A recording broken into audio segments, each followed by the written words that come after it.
Hey everyone, Jeremy Hamlin with Quickfire Mortgage Solutions. Welcome to Mortgage Monday.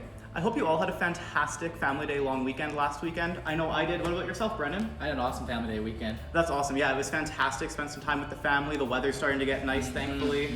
Speaking of weather getting nice, so Brendon is actually a realtor with RE/MAX River City, and we both really enjoy working with first-time home buyers, so we figured we would use this week's episode to kind of give an overview of the entire first-time home buyer process.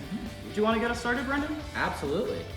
Hey guys, yeah, so working with first-time home buyers is awesome. I know that first-time home buying can be a little bit intimidating, but it really doesn't have to be. We follow some simple steps, and the first one is actually the initial consultation.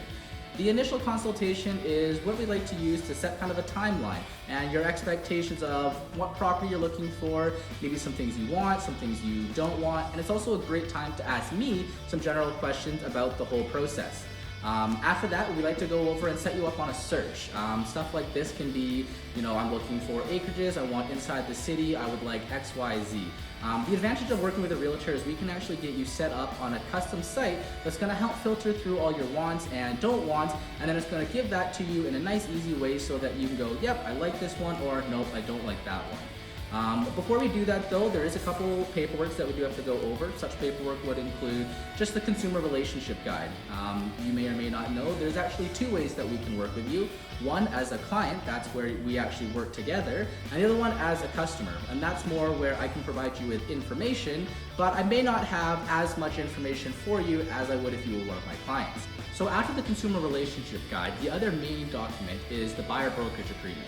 This mutually beneficial agreement allows you to actually put me under contract so I can have your best real estate goals in mind. Now I know one thing that when people are reading it over they get scared about is the fees section. But the best thing about working with a buyer agent is that you don't pay anything. All the fees are paid by the seller. After that is when I would send you over to someone like Jeremy. Yeah, pre-approvals are actually super simple, and it's actually only a 4-step process. It can also be completed in as quickly as 24 hours. So if you are in a time crunch, we can definitely look after you that way. So step number 1 is the application itself. Now in that application, it's going to collect some basic information from you. So where have you been living the past few years? Where have you been employed? And all of that information is going to be applicable for your cosigner as well if you have one. The second step is to actually collect some documents to verify that information. So it could be your 2 most recent T4s if you're self-employed or work a lot of overtime, or it could be as simple as just your most recent pay stub so we can make sure that those income earnings are on track. Additionally, some people do require a job letter, but that's not in every single case. After that, we're going to move on to a formal credit check. I know that big, bad, scary check. Everyone gets worried about it. So when you're doing a mortgage application, you do have to do a formal credit check through a mortgage broker or your bank, anything like that. I know a lot of people worry about the hit it's going to take. In reality, the hit is so minute that truly it does not make a difference. But if you are a little credit sensitive, there's a few other things that we can do before we do that formal check just to line things up a little bit better. And last but not least is the adjudication. So that's where my team and I are going to collect all of that information into one big file, review everything for you, and then we get together in a pre-approval meeting with yourself. Sometimes we invite the agent along as well, just so everyone's all on the same page, and then we present you all of the options available to you.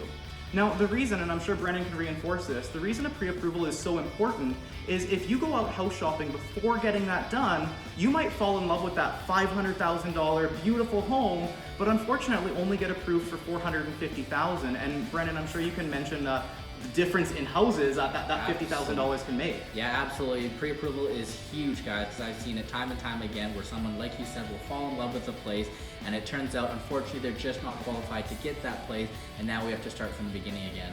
Exactly. So once you've met with Brendon for your initial consultation, done his paperwork, you're going to come over to us. We're going to quickly, like I said, 24 hours, wrap up that pre-approval application for you.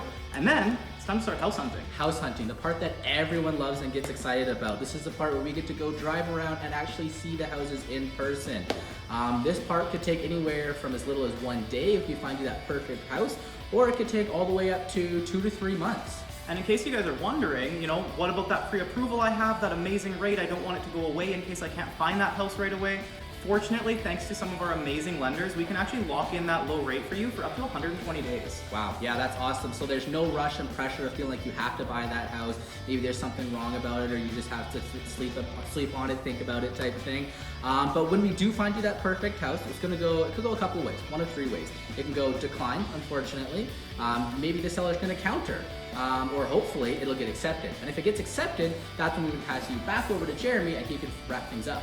Exactly, guys. So the wrap-up process, honestly, because of how we've structured your pre-approval, because all of that's lined up already, is just as painless. So we're gonna collect all of the offer documents from Brendon. We're gonna make sure again that all of those numbers line up, that your income is able to sustain that house. But because we did the pre-approval already, you know for a fact you're shopping with confidence in a price range you can afford. So we're gonna take all of that document, submit it to the lender. Occasionally, certain lenders might require an extra piece of documentation here or there for certain things, but again, super painless. So if you're thinking of buying And would like to take advantage of the great low rates, give us a call, text, or email. or feel free to leave a comment below or even send us a message.